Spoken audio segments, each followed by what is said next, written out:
শুভ সকাল। এই তো পুজো দেওয়া হয়ে গেলো, 9:32-এর মধ্যে পুজো দেওয়া হয়ে গেল। এখন এই যে আমার সিলিং ফ্যান তো নাই, ছোটো ফ্যান আনছিল, ওটা খারাপ হয়ে গেছে। এখন বড় স্ট্যান্ড ফ্যান এনে বাইরে রাখছি একটু হাওয়া দেওয়ার জন্য। গরম, প্রচণ্ড গরম। ছোটো টেবিল ফ্যানটা ছিল, নষ্ট হয়ে গেছে, ঠাকুরের জন্য আনছিল, নষ্ট হয়ে গেছে। তাই এখন বড় স্ট্যান্ড ফ্যানটা আনছি, কিনে দাঁড়িয়ে রাখছি। একটু রাখার জায়গাও নেই, তেমন ছোটো ঠাকুর ঘর। দেওয়া হলো।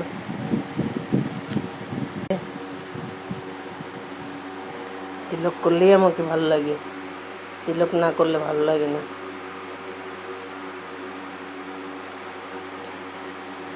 আজকে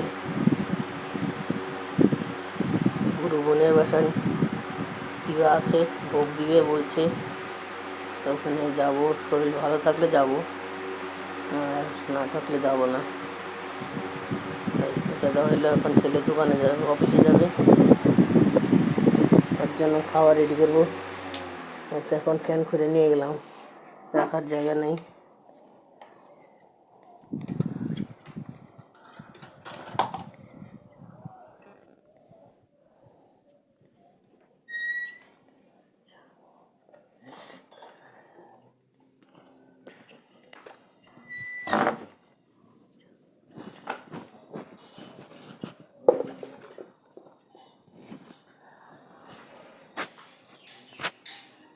বাইরে দাঁড় করিয়ে রাখেছিলাম, এখন গরমের জন্য মোটরটা খুলে দিলাম। থাক, মাথায় গরম লাগবে না, পর্দাও লাগাবো না।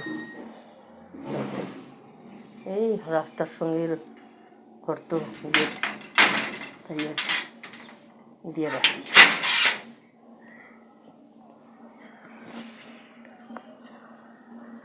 কি খাবেন বাবা? পেচ্ছাবার করে যাস নাই তো? হ্যাঁ, পেচ্ছাবার করে পেচ্ছাবার করে যাস নাই তো? সিমেন্ট দিছি, জোড়া লাগাইছি সব।